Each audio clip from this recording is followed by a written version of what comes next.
There's no handbook for your child's health, but we do have a podcast featuring world-class clinical and research physicians covering everything from your child's allergies to zinc levels. Welcome to Kids Healthcast by Weill Cornell Medicine.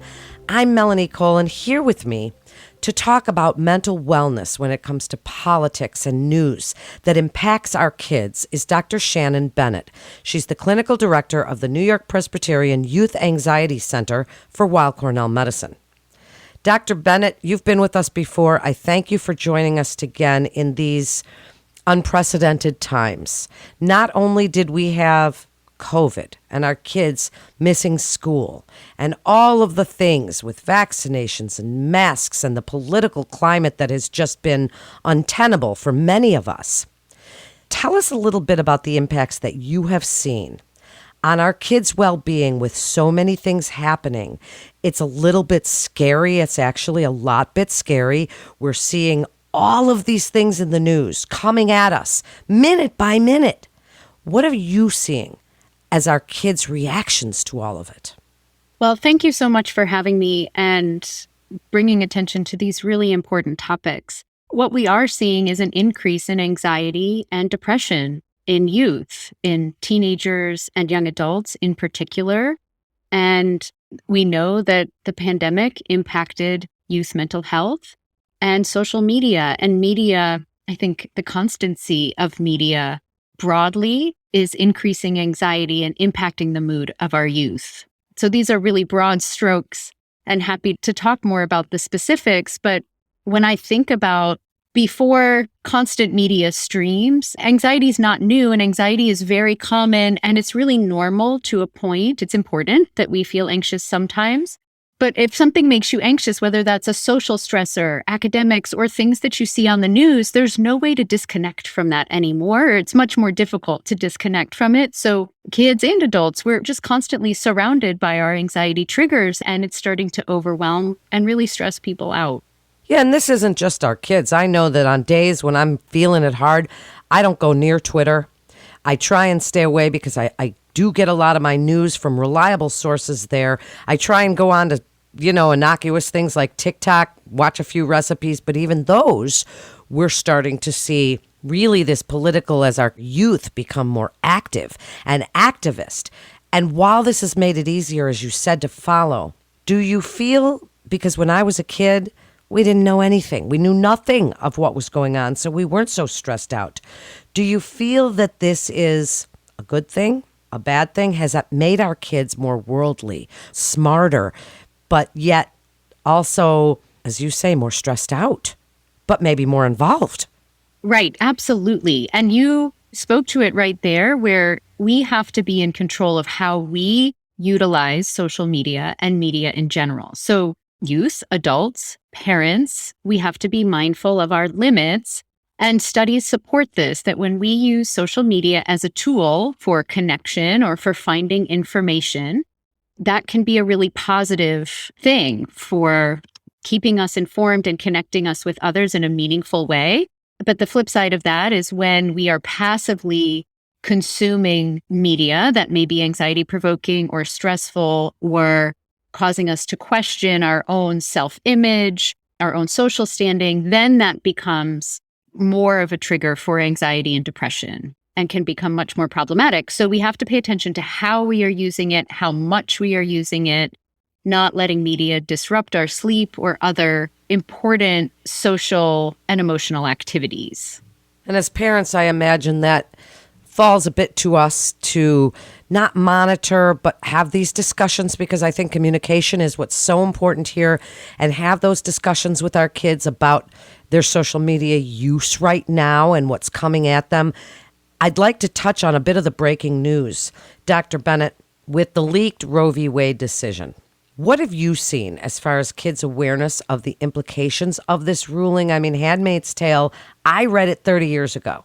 And I remember telling my sister about it, and she read it, and she's like, I didn't like that book at all. But she's watched every episode of the TV show 30 years later. A lot of my daughter's girlfriends, and they're all in their 19, 20, 21, they love the show, but now they're seeing women dressing like this. They're seeing this impact women's rights at risk. Tell us a little bit about how young women are processing this news. What have you seen? Has it spurred them into activism, or has it depressed them with a defeatist feeling? What is it doing? Well, everyone is unique and different in how they respond and their feelings about current events. I do think that young people are more engaged and passionate about current events and politics than perhaps in the past. And so we are seeing young people both expressing worry about their ability to control their own rights and their own future, and then taking action in a meaningful way to try to make a difference.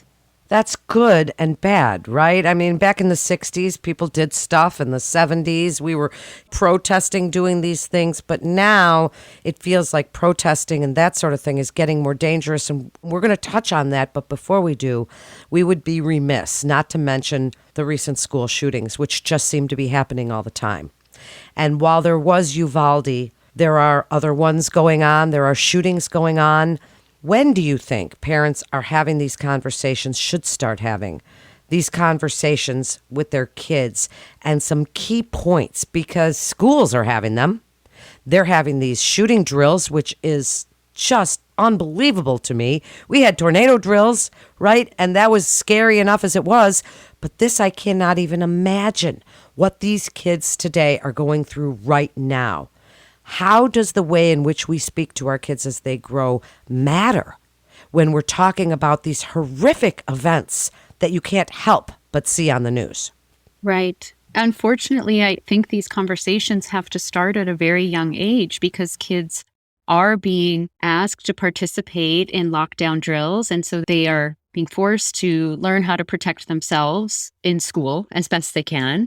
And so as parents, it's important that we find developmentally appropriate ways to communicate with our kids about scary events. And that may be true whether that's COVID or natural disasters or, unfortunately, mass shootings, school shootings, community violence. So how we talk about it will differ based on a child's age, but thinking about, again, developmentally appropriate ways to let your child know that they can ask you questions, to be honest when we know the answers and to be honest when we don't, or to talk about ways we can learn more together or try to help together. With young children, I think it can be helpful to identify the helpers, as Mr. Rogers said, in a time of tragedy, to look for the people who are trying to do good and trying to change the status quo. And also to remind youth and to remind ourselves that while we are unfortunately hearing about tragedy every day, these do remain unlikely events, like a plane crash. When we hear about a plane crash, our anxiety about flying may go up, but when we think about all of the planes that fly in a day, the likelihood of that happening still remains low. So we have to keep it all in perspective, but still be mindful of something needing to change so that we can all feel safe in our communities. And that's a good point that you made. And of course, the schools are saying if you see something, say something. So if you know, because mental illness and mental wellness are just such a big issue today with this epidemic of mental health crises that our teens and our kids are facing with all of this influx, that kids are now taught to see something and say something. If they know that there's somebody waving a gun around on a YouTube video, that they tell the school, all of those things. Now, if our kids want to be involved, as we're talking about those protests and the school shootings, Dr. Bennett, the Parkland kids turned the tragedy into activism. These kids are amazing. And Barack Obama said, "We've been waiting for you and we've got your backs," which still chokes me up. But if our kids want to get involved, if they want to be activists, if they want to protest, what are some helpful ways that parents can assist them so they feel like they're involved in making a difference and yet not over immersing themselves to the point of mental health crises? This is such a good point because youth today who are getting involved are making meaningful changes, and that's really exciting. And it could be a helpful thing for parents and youth of all ages to do together and to find groups that they feel comfortable working with, affiliating with, showing up for. So there are groups that are engaging in activism for gun safety, for all sorts of important issues of the day, women's reproductive rights, LGBTQ rights, the issues that matter most to each individual, finding a group that's doing work that they can identify with and feel good about and support is a helpful way for youth and families to get involved. Well, you and I are going to have to do a podcast specifically on LGBT youth right now and those feelings of fear, because that's definitely something that parents and family members can learn how to encompass and surround their loved ones, because it's pretty scary right now. As we wrap up, what can we do as parents? And I'm speaking as a parent of a 19 and 22-year-old right now who are seeing all of this. And while they're a little older, sometimes the news hits even a little harder. What do you think is most important for us right now? What would you like to see changed? And what can we do to help our children through all of this onslaught of bad news? So parents of kids of all ages, it is important that we are taking care of ourselves, right? The old saying, we have to put our own masks on first, so before we put on our kids' masks. And in so doing, we model for our kids how they can be taking care of themselves. So we need to be mindful of limiting our news consumption. We need to be mindful of the coping strategies, the positive activities that help us to feel at our best and our own mental wellness. And by prioritizing that, we are modeling for our own kids how they can prioritize those activities and make time for those activities and put down their phones, whether that's at meal times or during family time. And then we have the time and space and energy to be present for our kids, to have these important conversations, to be open, to talk about how we cope with anxiety and stress during very scary times, and to allow our kids to feel comfortable asking us questions and perhaps finding answers together when those answers are hard to come by or we feel out of control.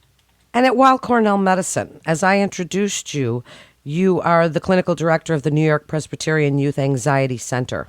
Tell us a little bit about the center, Dr. Bennett, and what parents should know, what youths should know about coming there for help.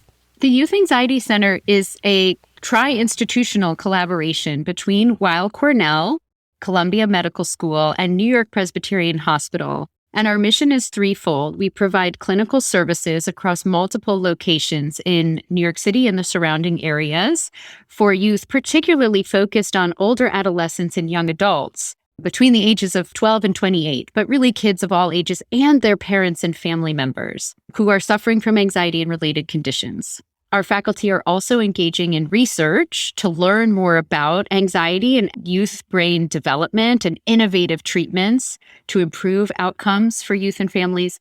And then the third is education and outreach. So on our website, we are consistently updating with resources and education about anxiety and coping with stress and anxiety and responding to current events.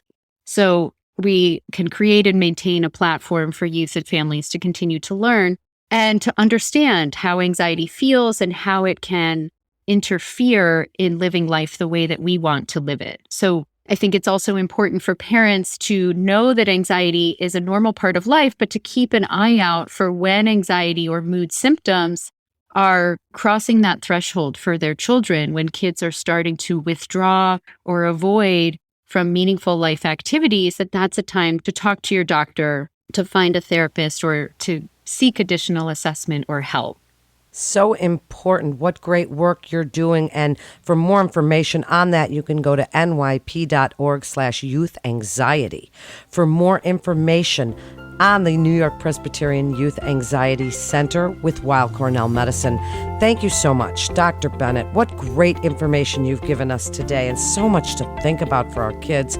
And Weill Cornell Medicine continues to see our patients in person as well as through video visits. And you can be confident of the safety of your appointments at Weill Cornell Medicine.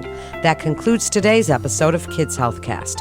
We'd like to invite our audience to download, subscribe, rate, and review Kids Healthcast on Apple Podcasts, Spotify, and Google Podcasts. And for more health tips, go to weillcornell.org and search podcasts. And don't forget to check out our Back to Health. I'm Melanie Cole.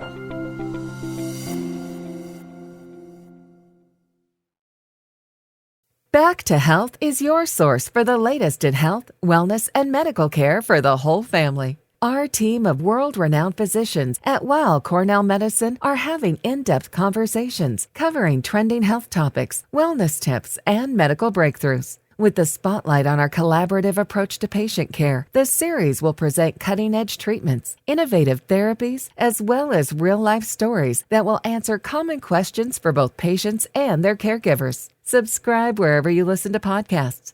Also, don't forget to rate us 5 stars. All information contained in this podcast is intended for informational and educational purposes. The information is not intended nor suited to be a replacement or substitute for professional medical treatment or for professional medical advice relative to a specific medical question or condition. We urge you to always seek the advice of your physician or medical professional with respect to your medical condition or questions. Weill Cornell Medicine makes no warranty, guarantee, or representation as to the accuracy or sufficiency of the information featured in this podcast, and any reliance on such information is done at your own risk. Participants may have consulting, equity, board membership, or other relationships with pharmaceutical, biotech, or device companies unrelated to their role in this podcast. No payments have been made by any company to endorse any treatments, devices, or procedures, and Weill Cornell Medicine does not endorse, approve, or recommend any product, service, or entity mentioned in this podcast. Opinions expressed in this podcast are those of the speaker and do not represent the perspectives of Weill Cornell Medicine as an institution.